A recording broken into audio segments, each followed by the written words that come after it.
Мы все прекрасно знаем, что в самое ближайшее время в Канаде будут происходить выборы. И человек, который, скорее всего, выиграет эти выборы, это Пьера Полиева, лидер оппозиционной партии, лидер Консервативной партии в Канаде. Вероятность его победы на выборах составляет 95-99%. Поэтому очень важно понимать его предвыборную кампанию и очень важно, я считаю, слушать его интервью и то, что он говорит. И его последнее интервью очень познавательное. В нем он раскрывает очень много секретов, говорит об оппозиции, о тарифах, о Трюдо. И я считаю, что это интервью должен послушать каждый человек, которому не безразлично будущее Канады. What is the worst thing that Justin Trudeau has done to Canada? Well, he broke its promise. There was a very simple promise in Canada that you work hard, you get a great life. Doesn't matter where you come from, it matters where you're going. It doesn't matter who you knew, it matters what you can do. Your bloodlines, your birthplace, your background was irrelevant as long as you were able to put your shoulder to the wheel and contribute something. And that meant you got a nice house, you could feed your kids good, nutritious food, you'd have a powerful paycheck that you'd bring home. That promise is broken after 9 years of the Carney-Trudeau Liberals. And now I think their main objective will be to distract people, make people forget about the last 9 years, to give them another 4. The worst thing about breaking this promise is politicians break promises all the time. Usually they break their own promises, but this was not Justin Trudeau's promise to break. It was a promise that belonged to all of us, and that is why it's so tragic that he's been able to break it. But the good news is we can put the pieces back together. We need to get back to a common sense, free enterprise country with low taxes and fast permits that allows people to work hard and achieve great things and be honored as entrepreneurial heroes. That is the country that I grew up with, and that's what we're going to bring home. Здесь Пьер попадает в точку. Он говорит о том, что Джастин Трюдо нарушил самое главное обещание. То есть политики постоянно нарушают обещания, обещают 20, 30, 50 вещей, и только в лучшем случае 50% из этих вещей они выполняют. Но здесь Джастин Трюдо нарушил обещание Канады. Да, то есть Канада всегда была страной иммигрантов, и человек, который приезжал в Канаду, всегда мог рассчитывать на то, что если он работает тяжело, зарабатывает достойную зарплату, имеет достойный доход, то он сможет позволить себе не только базовые вещи, но и какие-то дополнительные. То есть он будет нормально жить. Но именно это обещание было нарушено. И за 9 лет правления Трюдо и либеральной партии все стало в Канаде гораздо хуже. И Пьер как раз таки подчеркивает это и говорит о том, что когда он придет к власти, он постарается это починить. So what do you think Justin Trudeau's legacy will be specifically? I think it'll be just that. Like he promised all these wonderful things for the middle class, remember? And what did he give the middle class? He doubled their housing costs. Now, there's not a single middle class youth in Canada outside of a few small number of communities where they can afford homes. If you're a middle class 25-year-old in Toronto, there's no way you can afford a house. That wasn't the case before Trudeau. People feel endangered in their streets. 50,000 people have died of drug overdoses because of radical drug liberalization.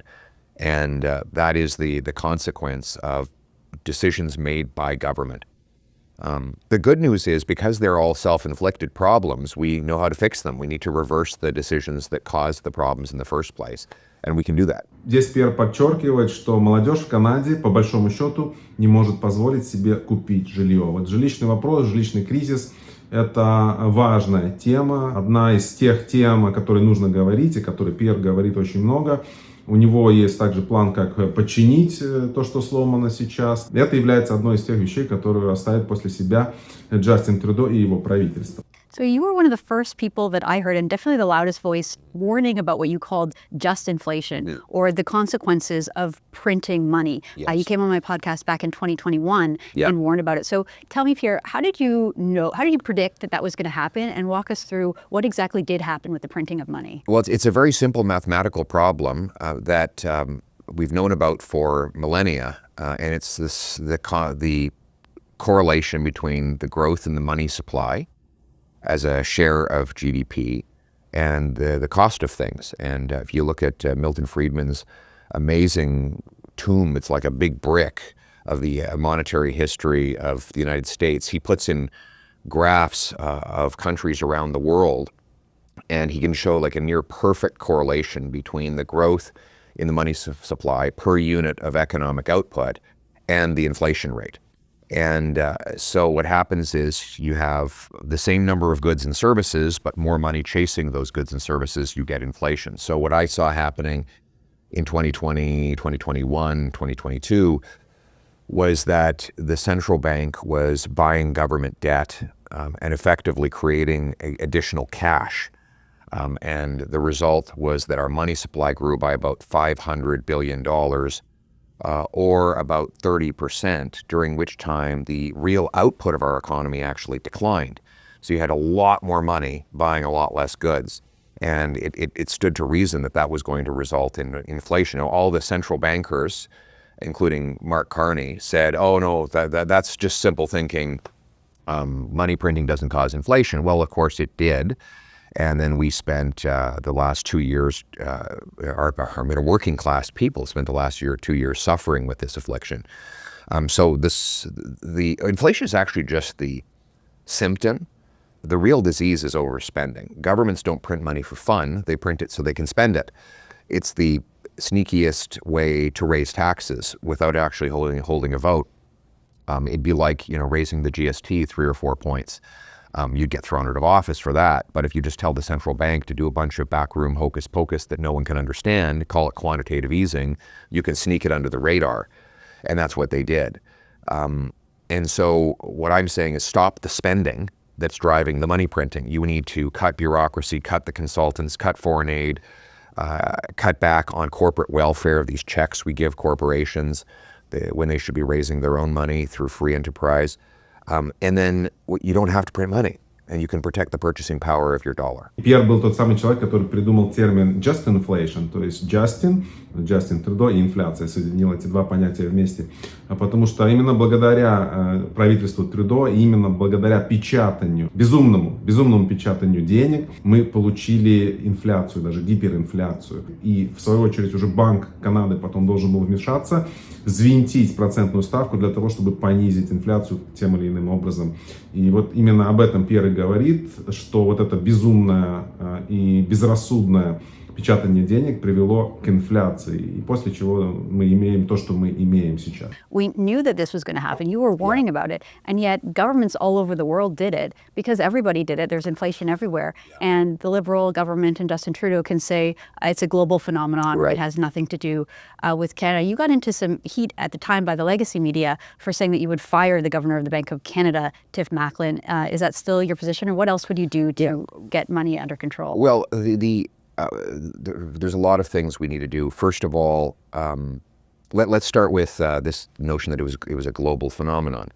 It was only a global phenomenon in countries that did money printing. Switzerland did not. Switzerland is probably one of the most trade-dependent countries in the world. If the inflation was really the result of supply chains and just a contagion that was traveling everywhere because of COVID, well, then Switzerland would have had bad inflation, but they didn't. Why? Because they didn't create cash. They had small deficits, which they eliminated quickly, and they controlled their money supply. As a result, inflation never went up above 3.5%, and then it dropped below 2% almost immediately. Switzerland has really hard money. They have a lot of gold in their vault, and they do not create cash unnecessarily. Нам в свое время говорило либеральное правительство, что все, что связано с инфляцией, это глобальный феномен. Все побежали, я побежал, то есть все начали печатать деньги, все страны. Канада также печатала деньги, в этом ничего особенного нет. Но Пьер здесь говорит о примере Швейцарии, которая не печатала деньги. Инфляция у них была в районе 0,8% все это время.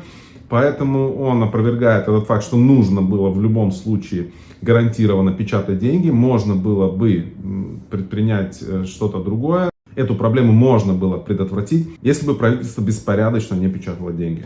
And so what specifically, though, would you do to make things more affordable? So, like, we want sound money. We want to stop printing money. But how would you kind of go back to the things that are already become really expensive, like groceries and gas? What would you do to...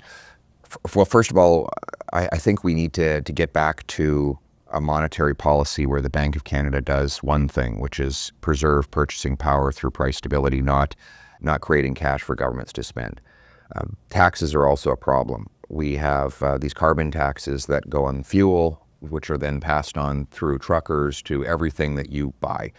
You know, if you got it, a truck brought it. And so if you tax the trucker's fuel, you're going to tax everything. By getting rid of that tax, you can bring down the shipping costs and the food costs, everything that you buy that requires energy. And there's a trick coming, a con job. Mark Carney has said that, you know, he has this long history of supporting carbon taxes and pushing for them to be increased. He's going to pause the current carbon tax to get through the 2-month election. And then if God forbid, he wins, he'll bring back a much bigger tax with no rebate at all. And that will be devastating for our economy. So if you want an end to the carbon tax for good, for real, forever, then it's only the conservatives that will deliver that. Первое, что сделает Пьер, как только он займет кресло премьера, это полностью уберет углеродный налог, и таким образом все станет дешевле, потому что все продукты, все товары подвязаны на carbon tax, на углероде, потому что вот он говорит, you got it, truck bought it. Если топливо дорогое, бензин дорогой, то все остальное будет стоить намного дороже. Вот это ключевой момент, о котором Пьер должен будет позаботиться, как только он изберется.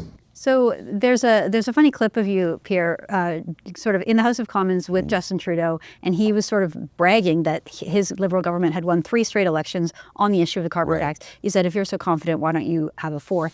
And at that point, we were sort of gearing up for an election based on this issue of carbon taxes. I think the Liberals are trying to neutralize it, to your point, at least on the surface, saying that they're going to walk away from the carbon tax too. So do you still think that we're heading to an election where the ballot box question will be about cost of living and the carbon tax? I think it's even more important now. So let's talk about the carbon tax for a minute. There is no question Mark Carney will bring in a newer and bigger carbon tax. He said so. He said he's going to replace the current tax with a new tax that he wants to apply to Canadian industry.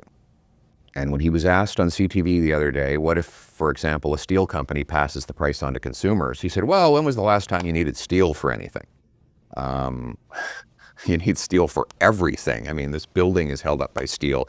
Automobiles are made of steel. Your pots and pans have all kinds of metallic value that will go up in price. Gym equipment, you name it, it's all got steel. And so he's going to tax the very industries that Trump wants to tariff. The other thing I would say is the Liberals are making this funny argument. They're saying, please forgive them for all the economic damage they did, because we have to focus on the Trump tariffs. The economic damage Liberals did through taxes, debt, and blocking resource projects was bad before the tariffs. It's lethal after the tariffs.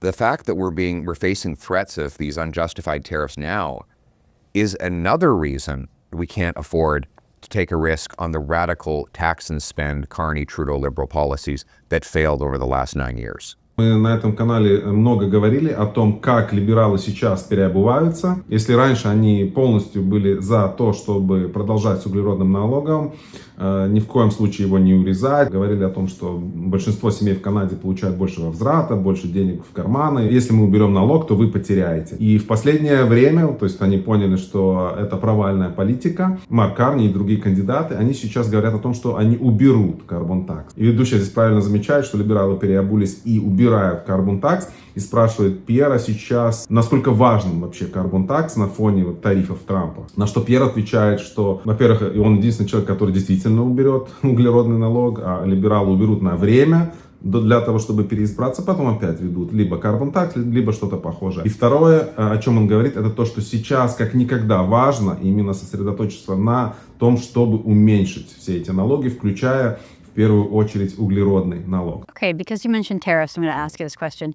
When Trudeau said that they would issue retaliatory tariffs against the Americans, 25%, you came out in a basic agreement with that, saying that you would also support. So my question is, a tariff that Canada imposes is really just a 25% tax on the goods that we import. So it's a 25% tax on what Canadians pay for. So why is a Conservative leader agreeing with basically a 25% Liberal tax increase?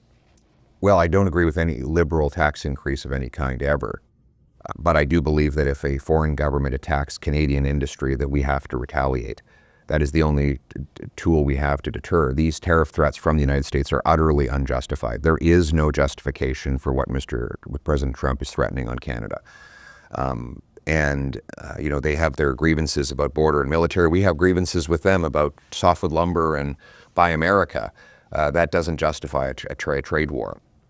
So what I've said is that whatever tariffs we collect on incoming American goods should be given directly to the affected industries, and whatever surplus is left over should be used for tax cuts.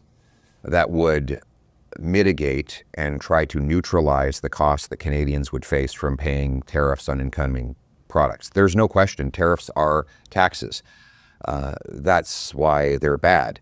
But we have to defend our country and our industrial base if it comes under unfair and unprovoked attack by a foreign government, and cut other taxes to neutralize the effect of that unfortunate but necessary action. Пьер говорит о том, что он считает эти тарифы неоправданными. Он говорит о том, что мы должны отвечать пропорционально. И он говорит, что тот доход, который мы получим от своих пошлин, нужно использовать для того, чтобы помогать тем людям, которые пострадали. Okay, I want to talk a little bit about the election, the upcoming election, because I think a lot of Canadians were expecting it to happen in October 2025. Of course, NDP leader Jagmeet Singh said in December that he was going to pull the plug on Parliament as soon as it resumes.